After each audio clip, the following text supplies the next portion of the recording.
आज हमारी मुलाकात एक ऐसे छात्र से है जिसने कक्षा 8 से ही, यानी जब वो कक्षा 8वीं में था तब उसने एक NGO विज़न नाम से शुरू कर दिया और कक्षा 9वीं यानी जब वो 14 वर्ष की उम्र का था तब स्वच्छता का ब्रांड एम्बेसडर बनाया गया और आसनसोल में भी सम्मानित किया गया। जब ये विद्यार्थी कक्षा 10वीं पहुंचा यानी 15 वर्ष का हुआ तो स्वच्छता सर्वेक्षण के अंतर्गत माननीय शहरी कार्य मंत्री मध्य प्रदेश के द्वारा स्वच्छता ब्रांड एम्बेसडर के तौर पर नियुक्ति कर दी गई। इसी साल जो कटनी ज़िले के DM हैं कलेक्टर, वे जिला निर्वाचन अधिकारी के रूप में उन्होंने स्वीप आइकॉन के तौर पर ही इनकी नियुक्ति की। और जब ये विद्यार्थी 16 वर्ष का हुआ यानी कक्षा 11वीं में पहुंचा तो मध्य प्रदेश के माननीय मुख्यमंत्री से इनकी भेंट हुई और उन्होंने इन्हें सम्मानित भी किया। यह लड़का अभी जब किशोरावस्था की आखिरी सीढ़ी पर है यानी कक्षा 12वीं का छात्र है और उम्र के 17 वर्ष ही इसने पूरे किए हैं, तो इसी साल मध्य प्रदेश के नगर निगम कटनी के स्वच्छता सर्वेक्षण में 8वें स्थान पर आने पर स्वच्छता ब्रांड एम्बेसडर के रूप में इनके काम को देखते हुए कटनी नगर निगम ने भी इन्हें सम्मानित किया। और यह विद्यार्थी मध्य प्रदेश के कटनी ज़िले में सांदीपनि उच्चतर माध्यमिक विद्यालय झिंझरी का कक्षा 12वीं का छात्र है। साथियों नमस्कार, आप देख रहे हैं अड्डे की बात और मैं हूं राजा अवस्थी। तो आइए मिलते हैं अड्डे की शख्सियत के अपने मेहमान से। इनका नाम है आशुतोष मानके। ये सांदीपनि शासकीय उच्चतर माध्यमिक विद्यालय झिंझरी के कक्षा 12वीं के छात्र हैं और जानते हैं कि इतनी कम उम्र में इतना बड़ा काम कैसे। आज हम जानेंगे उनकी कहानी, उनकी चुनौतियों और वो सीख जो शायद हम सबकी ज़िंदगी बदल सकती है। चलिए मिलते हैं आशुतोष मानके से। आशुतोष जी नमस्कार। नमस्कार सर। आपको केवल आशुतोष कहूँ चलेगा? बिल्कुल बिल्कुल सर, बहुत बहुत धन्यवाद आपने बुलाया और अड्डे की बात में आके मेरा सौभाग्य है कि आज मैं शामिल हो पा रहा हूँ सर। बहुत बहुत धन्यवाद जी। सबसे पहले अपने बारे में कुछ थोड़ा बताइए। सर मैं आशुतोष मानके हूँ, कटनी में मैं रहता हूँ। सांदीपनि विद्यालय की कक्षा 12वीं का मैं छात्र हूँ। जैसा आपने बताया, एक मध्यम वर्गीय परिवार से मैं आता हूँ। मेरे पिताजी PF और ESIC के सलाहकार हैं कटनी में और माताजी गृहिणी हैं। उन्होंने इस विद्यालय चलाया है काफ़ी समय तक, पूर्व संचालिका रही हैं, अब वो गृहिणी हैं। साथ में इन जैसा आपने सभी कार्य बताए, वर्तमान में मैं स्वच्छता ब्रांड एम्बेसडर हूँ। साथ में विज़न नामक एक समूह का मैं वर्तमान अध्यक्ष भी हूँ और इसी प्रकार पर्यावरण संरक्षण और स्वच्छता के क्षेत्र में अपने छोटे छोटे प्रयास करने का एक ऐसा हमारा काम चल रहा है। बहुत बढ़िया। तो ये जो विज़न शुरू किया आपने, तो इसको शुरू करने का पहला विचार कैसे आया और कब आया? जब सर मैं कक्षा 8वीं में था, तो कक्षा 8वीं जब समाप्त हुई तो कक्षा 8वीं में मैंने एक पुस्तक में जलवायु परिवर्तन, क्लाइमेट चेंज के बारे में पढ़ा। क्लाइमेट चेंज जब पढ़ा तो मन में ऐसा विचार आया कि इसको केवल उन किताबों के पृष्ठों तक सीमित रखना एक युवा के तौर पे मेरे लिए अच्छा नहीं है। कुछ ना कुछ करके मुझे अपने जीवन शैली में कुछ परिवर्तन लाना हो। जब कक्षा 8वीं में मैं था तब मैंने प्रयास किया कि मैं अपने जीवन में कुछ परिवर्तन लेके आऊँ, साथ में पक्षियों के लिए कुछ कर सकूँ, साथ में अपने घर में दाना पानी रखना, ऐसी चीज़ों को शुरू किया। ये मेरे व्यक्तिगत कुछ ऐसी चीज़ें थी जो मैंने चालू कर दी थी।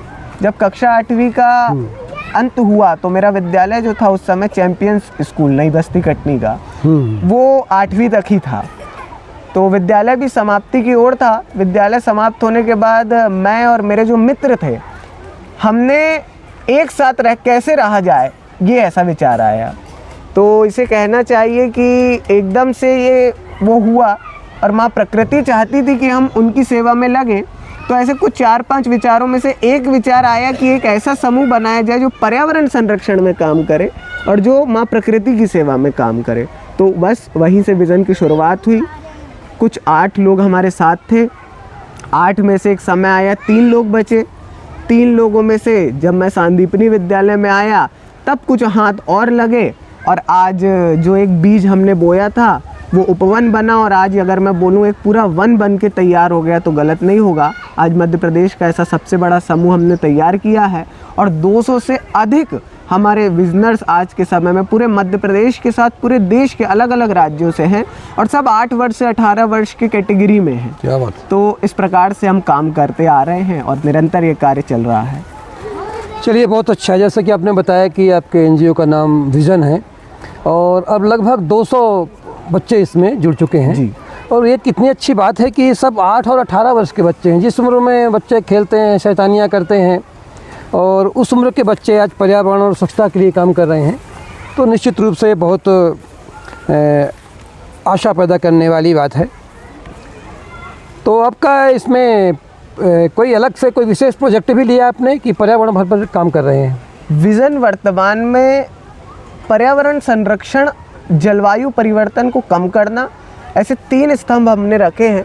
पर्यावरण संरक्षण, बायोडाइवर्सिटी का संरक्षण और वाइल्ड लाइफ का संरक्षण, ऐसे 3 हमने मुख्य इसके स्तंभ रखे हैं। पर्यावरण संरक्षण मतलब इन तीनों का ही काम है कि जलवायु परिवर्तन को कैसे अभी कम किया जा सकता है। अब ये काम अलग अलग प्रोजेक्ट्स के माध्यम से होता है। हमारा मुख्य प्रोजेक्ट है प्रोजेक्ट तरु। प्रोजेक्ट तरु के अंतर्गत हम अलग अलग प्रयोग करते हैं वृक्षारोपण को लेकर के। वृक्षारोपण यानी कि बीज से लेकर बीज को पौधा बनाना और पौधे को वृक्ष बनाना। हम नर्सरी से पौधे ला करके वो रोपने का काम नहीं इसमें करते कि नर्सरी से पौधे ला के गड्ढे करके लगा दिए। हमारा प्रयास है कि जो हमारे वॉलंटियर्स हैं, विजनर्स हैं, वो जो विजनर्स हैं वो स्वयं ही अपना पौधा बनाए अपने घर पर ही, अपने घर की छत पर, और उसके बाद स्वयं से ही उसको रोपे। तो ये हमारा प्रयास है प्रोजेक्ट तरु।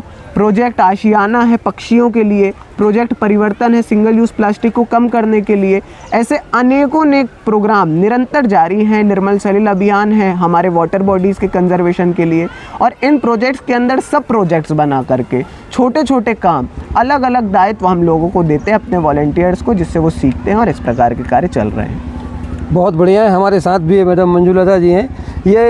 ये इस तरह के बहुत सारे काम करती हैं, घर पर ही पौधे रोपना और फिर जगह ढूंढती हैं कि इन्हें कहीं लगाना है। जी जी। तो ये बहुत अच्छा लगा। स्वच्छता ब्रांड एम्बेसडर के रूप में आपकी जिम्मेदारियां क्या होती हैं? स्वच्छता ब्रांड एम्बेसडर का काम मूलतः IEC, जिसको हम टेक्निकल भाषा में IEC कहते हैं, इंफॉर्मेशन एजुकेशन कम्युनिकेशन, यानी मुख्य तौर पर जागरूकता से संबंधित गतिविधियां होती हैं।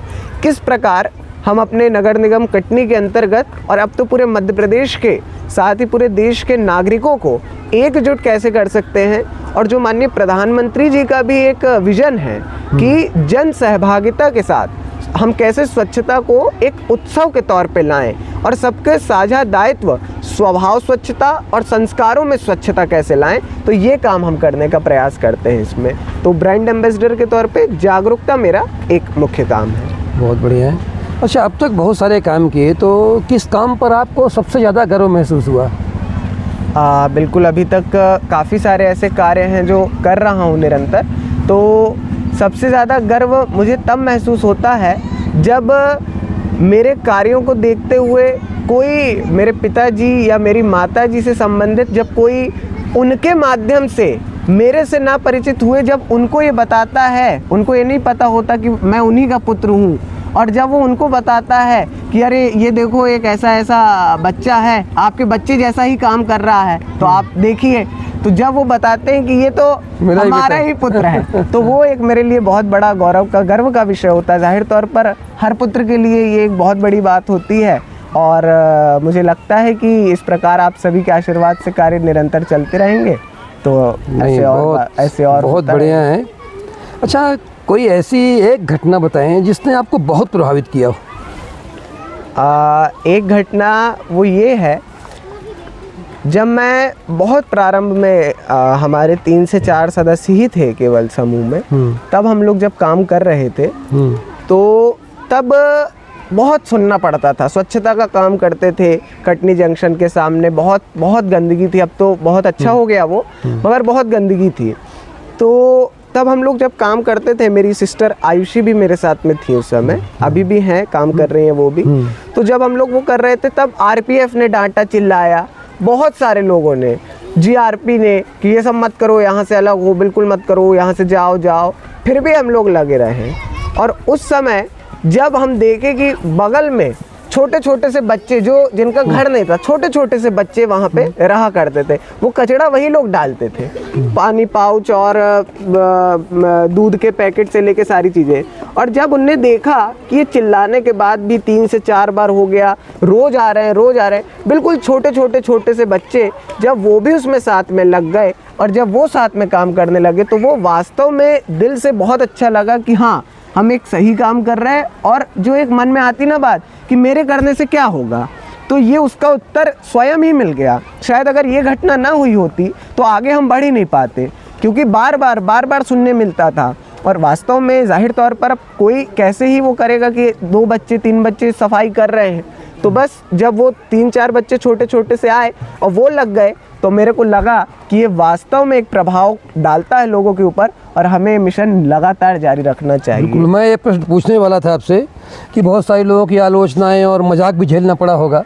बिल्कुल। तो इनसे कैसे निपटते होंगे, इसका जवाब तो आपने दे ही दिया जी। अच्छा, अब फिर कभी ऐसा लगा कि इसे छोड़ दूं, तब आपने खुद को कैसे संभाला होगा?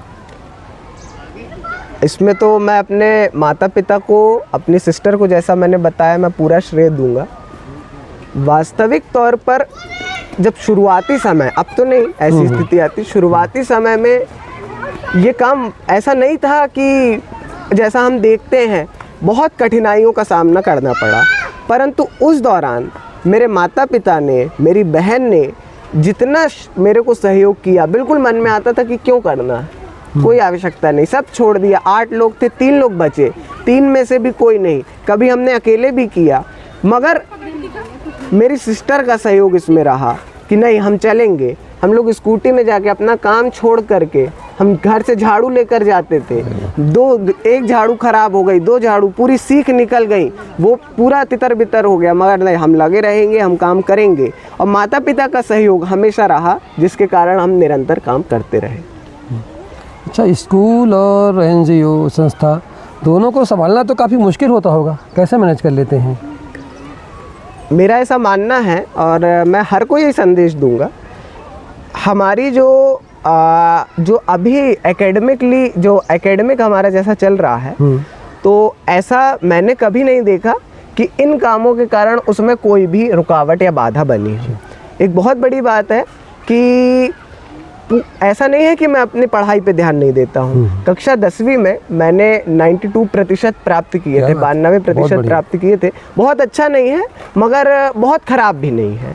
तो उस दौरान भी मेरा ये प्रयास रहा कि हम किसी भी चीज़ को करें तो अपना 100% दें। केवल एक इसमें हम लेके चलते हैं, अगर ये समय पढ़ाई को दिया है, तो इसमें बड़े से बड़े अधिकारी का कॉल आ जाए, इसमें कोई बहुत बड़ी वो बाधा रहे कि दूसरे काम से कोई, अगर वो समय पढ़ाई का है तो वो समय पढ़ाई का ही है, उसके अतिरिक्त वहाँ पर कोई काम नहीं। हाँ, अगर वो समय हमने अन्य चीज़ को दिया है कि इसमें SBM की कोई PPT देखना है, कहीं स्कूल में जाना है, जागरूकता करना, तो वो समय उसको देंगे। परंतु पढ़ाई से लेके यहाँ पे कोई भी कॉम्प्रोमाइजेशन नहीं करते। सारा कुछ समय का एक योजना बनाकर काम करते हैं। बिल्कुल। एक रात पहले तैयार करके कि किस प्रकार से पूरा दिन हमारा जाना है, तो उस अनुसार पूरी चीज़ें होती हैं। अच्छा, अब एक बात और हमें पता चली कि आप इस समय सांदीपनि माध्यमिक विद्यालय में, उच्चतर माध्यमिक विद्यालय में जी, जो कक्षा 1 से 12 तक है जी, उसके प्रेसिडेंट भी हैं जी। तो प्रेसिडेंट बनने के बाद क्या बदलाव करने की कोशिश की वहाँ आपने? जी, छात्र संघ निर्वाचन जो सत्र के प्रारंभ में हुए, उसमें मैंने चुनाव लड़ा और मैं उसमें जीता। छात्र संघ का अध्यक्ष बनने के बाद मेरा जो प्रयास रहा वो ये था कि कई ऐसी चीज़ें हैं, हमारा विद्यालय जाहिर तौर पर उसमें ऐसी कोई कमियां नहीं थी जो हम देखते हैं आजकल की, कोई ऐसी मूलभूत सुविधाओं के लिए लड़ना पड़े या ऐसा कुछ करना पड़े, परंतु कई ऐसी चीज़ें होती हैं क्योंकि जनरेशनल गैप है टीचर्स और बच्चों के बीच में, तो उसको फिल करने का काम एक जैसे चीज़ है कि मेंटल प्रेशर बच्चों को बहुत झेलना पड़ता है। शासन उसमें अपनी तरफ से योगदान दे रही है, परंतु मैं अपने जूनियर्स को कैसे बता सकता हूँ उससे कैसे निपटना, उसके लिए हमने एक चीज़ चालू की। इस बार स्टूडेंट लीडरशिप काउंसिल में जितने बच्चे थे, हर माह उनसे भेंट करने के लिए विकसित विद्यालय वार्ता, विद्यालय में छात्र जो समिति उसने इस बार ये नवाचार किया, वो हमने किया। और इस मेरे कार्यकाल में इस पूरे 1 वर्ष में ऐसी कई को करिकुलर गतिविधियों में हमने फोकस किया, जिससे ये सारी चीज़ों में और कैसे बच्चों का रुझान बढ़े, सहभागिता बढ़े, और स्किल बेस्ड कैसे लर्निंग जो शासन की भी मंशा है वो कैसे दे सकते हैं। तो ये प्रयास हमने किया और सभी शिक्षकों का, हमारे माननीय प्राचार्य महोदय से लेकर सभी ने बहुत सहयोग किया और अभी भी कार्यकाल जारी है और काम हमारे जारी है। साथियों, इस मुलाकात में हम आगे बढ़ें उसके पहले आपको मिलवाते हैं जिस विद्यालय में आशुतोष पढ़ते हैं, सांदीपनि शासकीय उच्चतर माध्यमिक विद्यालय कटनी, वहाँ के प्राचार्य मिस्टर A.K. पांडे जी से। आइए सुनते हैं प्राचार्य जी क्या कहते हैं आशुतोष के बारे में। सर, आपके विद्यालय में आशुतोष नाम का एक विद्यार्थी हैं और शहर में बहुत सारी गतिविधियों में वो लगे हुए हैं। आपका क्या कहना है उनके बारे में, उनके शिक्षा के प्रति रुझान और बाकी चीज़ों के बारे में? आशुतोष मान के वर्तमान सत्र में कक्षा 12वीं का विद्यार्थी हमारे स्कूल का जी, और वास्तव में वो विद्यार्थी बहुमुखी प्रतिभा का धनी है। किसी भी क्षेत्र में यदि उसको कोई कार्य सौंपा जाता है, चाहे वो पढ़ाई का हो, पर्यावरण का हो, मैनेजमेंट का हो, लीडरशिप का हो, बखूबी उसको निभाता है। और शालीनता तो इतनी ज़्यादा कि किसी बात का अहम उस विद्यार्थी में झलकता नहीं है जी। ये गुण रेयर एक तरह से कहा जाता है, गॉड गिफ्टेड है। और अभी तक के सर्विस काल में इस प्रकार के विद्यार्थी हमारे लाइफ में तो नहीं दिखने को मिले हैं। पहली बार ऐसा विद्यार्थी मुझे मिला है जी। बहुत बहुत धन्यवाद। और उस विद्यार्थी को मैं ये शुभकामना देता हूं कि आने वाले समय में ये प्रतिभाएं इस प्रकार निखरें कि देश और विदेश में भी अपना वो नाम रोशन करें। जी, बहुत बहुत धन्यवाद। इन सब कामों के लिए टीम कैसे बनाते हैं और काम बांटते समय क्या सोचते हैं? विज़न में हमारी अलग अलग समितियां हैं और आपको जान के हैरानी होगी, ये 8 साल से 18 साल के ही बच्चे हैं, जिनमें से एक तो अध्यक्ष है, एक कोषाध्यक्ष है, एक प्रोजेक्ट मैनेजर, एक विजनर मैनेजर, एक वर्कशॉप मैनेजर। आप जब ये वर्किंग देखते हैं तो अलग अलग समितियां काम करती हैं। हर समिति में 10-12 सदस्य हैं। हर समिति के में एक तो जो कोषाध्यक्ष है, फिर वित्त का प्रबंधन में आय कौन देखेगा, व्यय कौन देखेगा, इसका अप्रूवल होगा, इसमें ये व्यय होना चाहिए या नहीं, समिति की बैठक होगी। एक हमारी टोटल सभी विजनर्स की बैठक होती है रविवार को, तो ऑनलाइन वर्कशॉप, उसमें कैसे ज्वाइन करना है, उसमें नए सदस्यों को कैसे जोड़ना है। नामांकन की समिति अलग है, सदस्यता की समिति अलग है। तो ये टीम जो बनती है, इसके लिए हम उससे बात करके समझना पड़ता है कि वो छात्र व्यक्तिगत रूप से कैसा, इंट्रोवर्ट है, तो एक तो इंट्रोवर्ट शब्द विज़न में है नहीं। हम अगर वो खुद से बताते हैं आई एम इंट्रोवर्ट, तो हम ये कहते नहीं, ये तो आपको विज़न में आ गए, अब आपको ये भूल जाना है कि आप इंट्रोवर्ट हैं। उसको हम जानबूझ के ऐसा काम देते हैं जिसमें उसको कम्युनिकेट करना पड़े। तो डेफिनेटली उसकी वो जो इंट्रोवर्ट वो मान के बैठा है। कोई आज के समय में ऐसा बच्चा नहीं है, मैंने तो ऐसे ऐसे बच्चों को देख लिया जिसमें कोई प्रतिभा ना हो। इतनी वास्तव में हम जानबूझ के ऐसा काम देंगे। मैं कभी ड्राइंग, पेंटिंग और स्केचिंग का काम नहीं जानता था। मेरे को विज़न ने काम दिया कि नहीं आपको वॉल पेंटिंग बनाना है, तो मेरे को खुद समझ में आया कि मैं ये भी प्रतिभा है और मैं वॉल पेंटिंग भी कर सकता हूँ। इसी प्रकार से हम टीम बांटते हैं और ऐसे हमारा काम चलता है। अच्छा, आपने बताया कि ये हमारे यहाँ कोषाध्यक्ष भी हैं जी, तो ये फंड या संसाधन जुटाने का तरीका क्या है आपका? बहुत सिंपल तरीका है, बहुत हम इसको वो रखते हैं। 20 रुपये प्रति माह प्रत्येक विजनर 20 रुपीज़ हर महीने के देता है। प्रबंधन को आसान बनाने के लिए पहले 20 रुपये हर महीने का था, मगर अब संख्या बढ़ गई तो 60 रुपये 3 महीने के। है वही, बस 60 रुपये 3 महीने में उनको हर 3 महीने में देना होते हैं। जो बाहर के सदस्य हैं वो डिजिटली पे कर सकते हैं। इसमें भी है, अगर आप नहीं सक्षम नहीं है, क्योंकि कोई भी छात्र खुद से तो कमाता नहीं, अर्जन होता नहीं, तो अगर नहीं संभव तो मत दीजिए, परंतु अच्छा है और सभी का सहयोग है। अभी तक तो हमको कोई इसमें रुकावट नहीं आई, और पर्याप्त जब भी कोई हम काम करने जाते हैं, जब भी लगता है तो या तो संख्या बढ़ जाती है, फंड हमारे पास हमेशा अवेलेबल रहता है पर्याप्त। ये आपस का जुटाया हुआ ही फंड है? बिल्कुल बिल्कुल, पूरा फंड आपस का है। विजन के जो विजनर हैं ना, वर्ष में एक बार हम करते हैं कि मार्च से अप्रैल में एक हम अपने QR कोड की फ़ोटो अलग अलग जगहों पे हम जरूर डालते हैं। उसमें अगर कोई डोनेट करना चाहे, जैसे हमारे जो शिक्षक हैं वो करना चाहें, पेरेंट्स हैं वो करना चाहें, तो वो करते हैं। उसमें भी 100-200 रुपये करके हमारे पास पर्याप्त, जितना हमको चाहिए उतना हमको मोर देन इनफ ही हमेशा फंड हमारे पास रहता है। अच्छा, अब तक आपके विज़न के काम से कितने लोग जुड़े या लाभान्वित हुए? अभी तक जैसा मैंने बताया, विज़न के काम में अभी वर्तमान में 200 विजनर्स की संख्या, परंतु विज़न का जो उद्देश्य है वो ये है कि किस प्रकार युवाओं में या टीनेजर्स में पर्यावरणीय चेतना को जागृत करके उनको समाज में भेजा जाए। विज़न का उद्देश्य ये है कि कल के दिन अगर कोई हमारे विज़न से निकला हुआ बच्चा है जो आगामी समय में समाज में जाएगा, जाहिर तौर पे जाएगा, वो कुछ काम करेगा, तो वो जब करेगा तो वो खुद से देखेगा कि किस प्रकार से मेरे को अपने जीवन शैली में पर्यावरण संरक्षण को एक उद्देश्य बना के चलना है, वो आगे करेगा। विज़न से, जैसे मेरी सिस्टर थी तो वो 23-24 ईयर्स की हो गई, जैसे उनकी जॉब लगी तो वो विज़न से अलग हो गई और विज़न में रहते हुए परिवार का हिस्सा है, परंतु जो मूल कार्यकारिणी है उससे अलग होकर के वो अब अपना जॉब में है, परंतु उनके जीवन में एक बहुत बड़ा लक्ष्य है कि मेरे को अपने पर्यावरण संरक्षण ध्यान में रखना है। तो इसी प्रकार से करीब अभी तो कम संख्या है, 5 से 10 लोग जो अब जॉब में भी लग गए हैं, पहले विज़न में थे परंतु जुड़े हैं विज़न से, और अब वो अपने अपने कार्य क्षेत्र में पर्यावरण संरक्षण को लेकर के आगे बढ़ रहे हैं और लोगों को जागरूक कर रहे हैं। मतलब यहाँ से लोग सीख कर जा रहे हैं, बिल्कुल, और फिर पूरे समाज में जाकर उस तरह के काम में बिल्कुल लग रहे हैं। बहुत बढ़िया है। अच्छा, स्वच्छता अभियान से क्या वास्तविक बदलाव दिखा?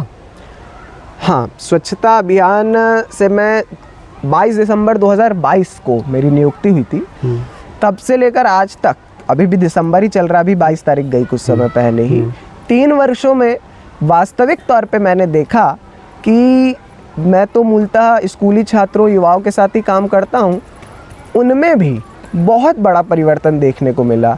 बच्चे जो डस्टबिन नहीं जानते थे, आज वो जान रहे हैं सूखा कचरा, गीला कचरा, घरेलू हानिकारक अपशिष्ट और घरेलू जैव अपशिष्ट।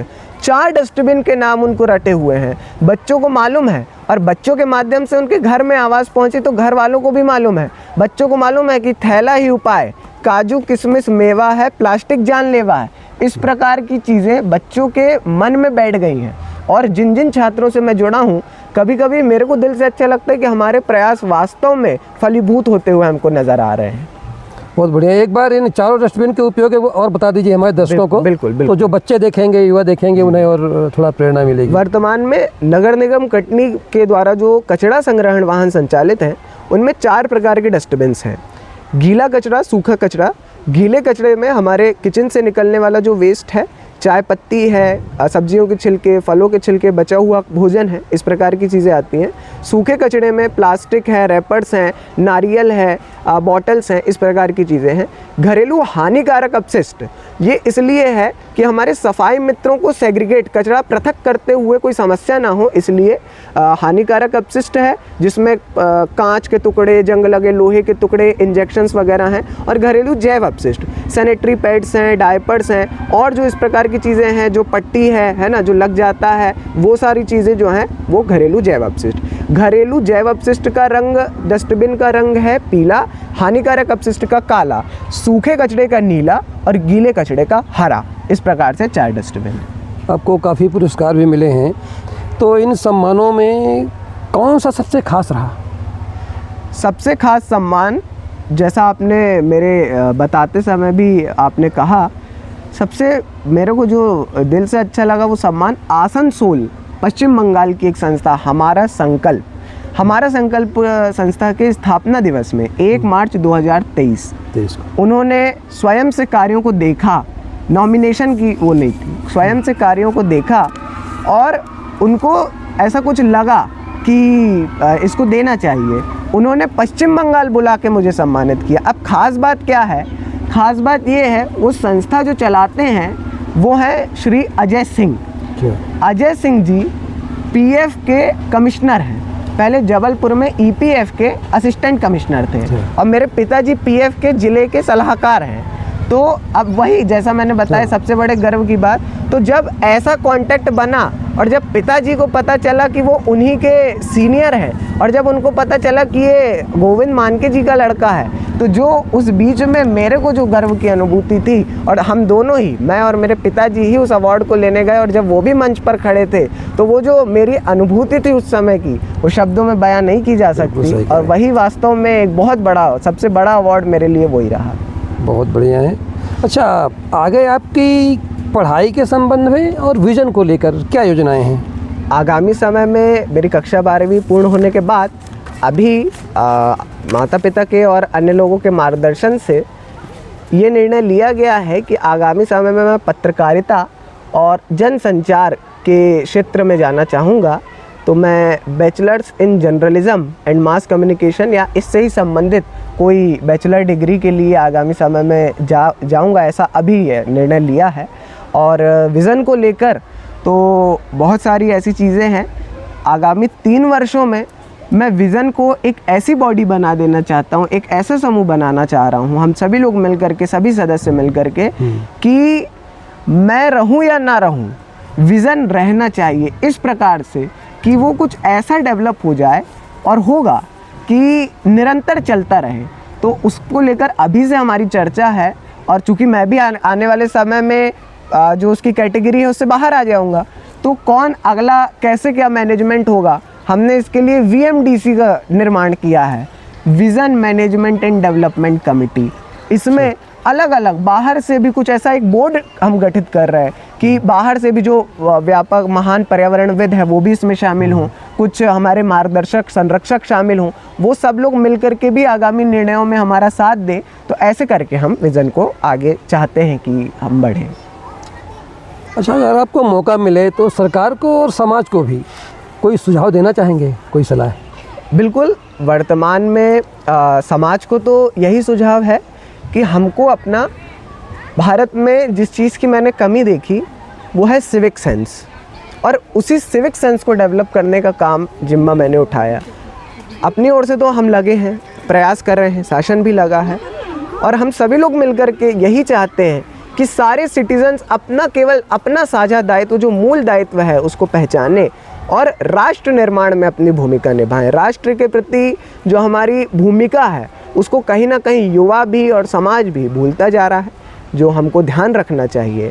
और शासन को भी यही है, कई ऐसे सुझाव होते हैं जो हम भेजते हैं, ज़रूर उसमें काम भी होता है, परंतु कहीं ना कहीं एक चीज़ देखने में मिलती है, कई बार अक्सर ऐसे कई प्रोजेक्ट्स आते हैं जो